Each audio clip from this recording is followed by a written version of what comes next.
Assalamualaikum. Halo semuanya, apa kabar? Semoga hari ini kita semua diberi kesehatan yang baik dan dilancarkan rezekinya. Amin. Kali ini saya lagi ada di kebun untuk mengambil daun pisang karena rencananya nanti akan membuat kue barongko khas Bugis. Ini aku ambil daun yang sudah terjuntai ke bawah, dipatahkan sama angin. Jadi aku ambil saja daun yang sudah terjuntai itu. Dan anak saya itu sudah ngomel-ngomel karena digigit nyamuk. Atau kadang juga nyamuknya bunyi-bunyi di telinganya.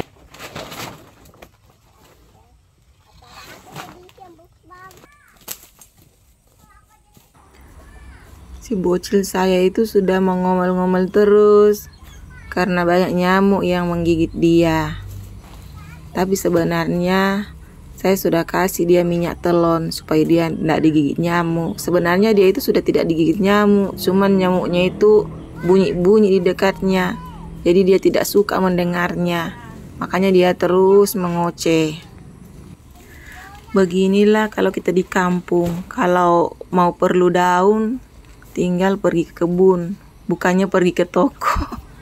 Karena di kampung itu sangat jarang orang yang menjual daun pisang, kecuali kalau hari mendekati hari raya. Biasanya sudah banyak daun pisang yang diperjualbelikan di pasar. Tapi selain hari-hari itu sangat susah.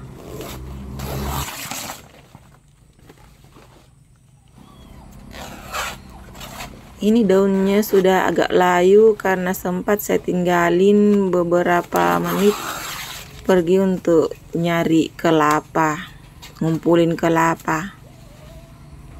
Jadi daunnya sudah mulai layu kena matahari. Dan ini tuh banyak sekali nyamuk. Maklumlah di kebun yang jarang sekali disemprot dengan hama, semprot hama. Jadi banyak nyamuknya. Tapi saya tuh kalau pergi kebun selalu bawa obat supaya tidak digigit nyamuk. Biasanya anak saya itu saya kasih minyak telon. Kadang-kadang juga saya memakai minyak telon. Saya itu jarang menggunakan lotion anti nyamuk karena saya pikir itu berbahaya kalau disapukan di muka. Sedangkan minyak telon itu aman biarpun disapukan di muka kita. Karena nyamuk itu paling suka menggigit wajah kita. Dan begitupun untuk anak-anak. Minyak telon lebih aman.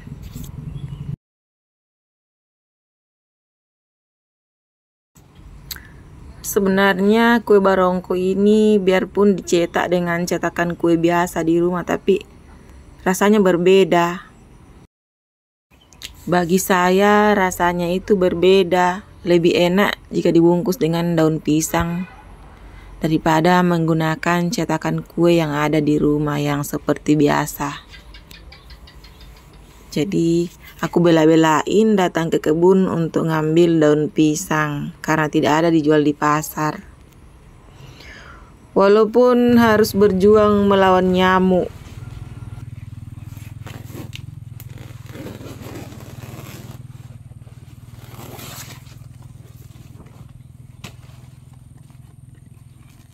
Mama tidak mau bawa ke sini, tapi takutnya kau tinggal sendirian di rumah ada hama. Tahu tidak ada orang di rumah, hanya anak kecil.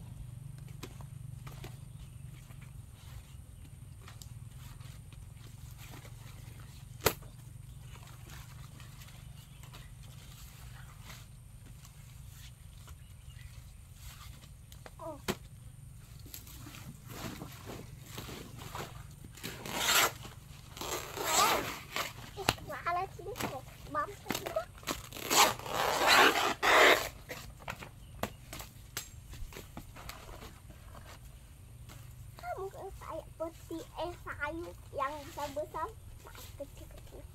Udah. Mana kantongan tadi? Kantongan biru. Ini sudah hampir selesai dan kami sudah mau pulang. Dan saya ini juga sudah mulai gatal digigit nyamuk.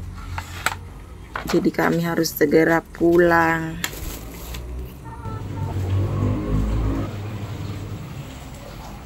Sekarang saya akan mulai membuat kuenya. Pertama, kelapa yang sudah dibelah sama anak saya ini saya mau parut dulu. Tapi sebelum diparut dicuci bersih dulu. Jadi diparut dulu, kemudian santannya nanti akan diperas. Saya ini menggunakan 3 butir kelapa karena di rumah kan banyak kelapa. Tapi beginilah, kalau semuanya serba gratis, butuh kerja keras.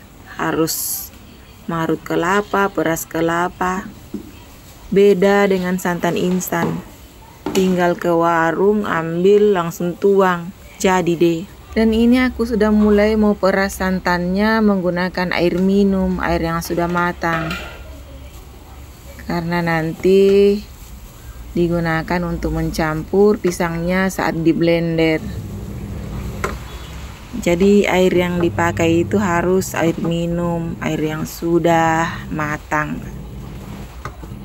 Ini kelapanya ini aku peras 2 kali. Jadi santannya itu tidak terlalu encer dan tidak terlalu kental. Setelah selesai peras santannya, aku harus menghaluskan pisangnya juga. Pisang yang saya pakai itu pisang kepok. Sebenarnya pisang lain juga boleh, tapi kebetulan pisang yang kemarin saya simpan sudah terlalu matang dan sudah tidak bisa digoreng lagi. Jadi jalan satu-satunya supaya pisangnya tidak mubazir, tidak terbuang, saya harus buat kue ini. Sebenarnya jadi kue bolu juga enak, tapi kali ini aku mau bikin kue barongko saja dengan daun pisang yang kemarin diambil di kebun. Kemarin saya tidak sempat buat kuenya karena pulang ke rumah banyak pekerjaan yang menumpuk, terutama mau jemput anak di sekolah karena hari juga sudah hampir siang. Jadi harus ngerjain pekerjaan lain dulu. Jadi kuenya tertunda, baru hari ini baru bisa ngerjain kuenya. Ini pisangnya aku blender dengan telur dan campuran gula pasir. Sengaja telurnya saya blender bersama gula pasir bersamaan dengan pisang dan juga santan supaya pisang, gula dan telurnya itu halus. Jadi nanti kalau selesai di blender tinggal dibungkus. Ini pisang yang sudah kematangan ini kurang lebih 2 sisir. Jadi saya menggunakan 5 butir telur. Sementara gulanya ini saya gunakan 5 sendok bulat ini. Hasilnya ini encer, makanya kita harus menggunakan daun yang betul-betul yang tidak ada robeknya, yang tidak ada rusaknya. Sebenarnya ini sudah sangat manis karena pisang yang kematangan itu memang sudah manis, ditambah lagi gula, jadi dia akan tambah manis nantinya.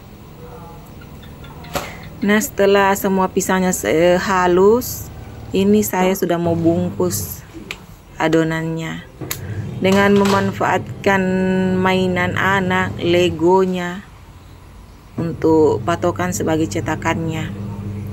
Tapi ini mainan ini sudah dicuci bersih.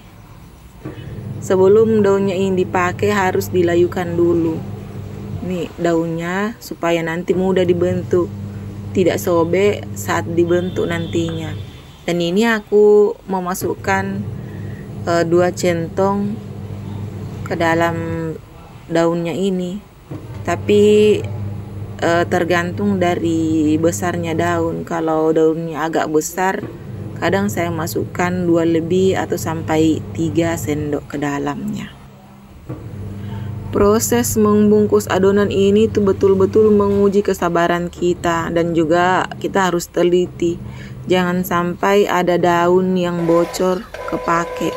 Sebab kalau ada bocor sedikit saja, adonannya akan langsung keluar. Nah, ini saya sudah mulai membungkusnya satu persatu. dan betul-betul kita harus sabar dan teliti. Setelah beberapa lama saya membungkus, ini sudah hampir selesai, tinggal sedikit lagi. Ini tinggal sedikit lagi baru selesai semuanya. Airnya harus saya didihkan dulu supaya pas nanti selesai airnya sudah mendidih.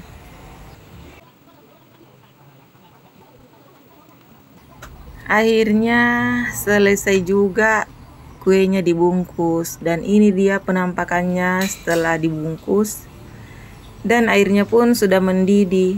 Sekarang saya mau memasukkannya satu persatu, tapi ini dandangnya ini terlalu kecil, tidak semua bisa masuk.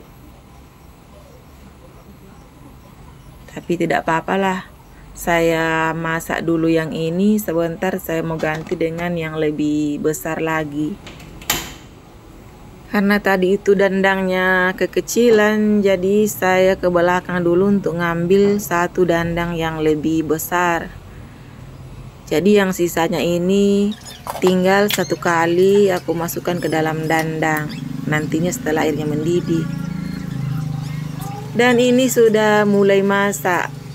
Kue yang pertama tadi sudah mulai matang, dan inilah penampakannya. Ada genangan air di bawah daunnya. Dan itu kalau masuk di kulkas itu tuh rasanya itu lebih enak.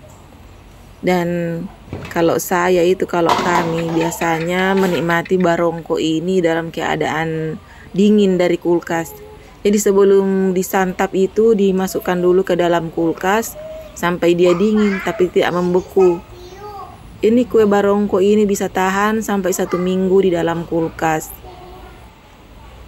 Dan sangat enak jika dinikmati dalam keadaan dingin, tapi tidak beku. Tapi kadang-kadang juga anak-anak sering membekukannya jadi seperti es kue. Kue tapi kayak es krim, walaupun tidak mirip. Ini juga yang kedua sudah mulai matang dan sudah siap untuk disantap. Tapi sebelumnya didinginkan dulu, biar lidah tidak melepuh.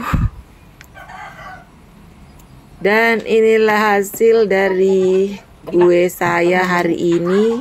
Adonan yang pertama tadi sudah habis duluan. Ini yang kedua. Jadi kalau sudah agak dingin nanti ini langsung masuk ke dalam kulkas sebelum dinikmati.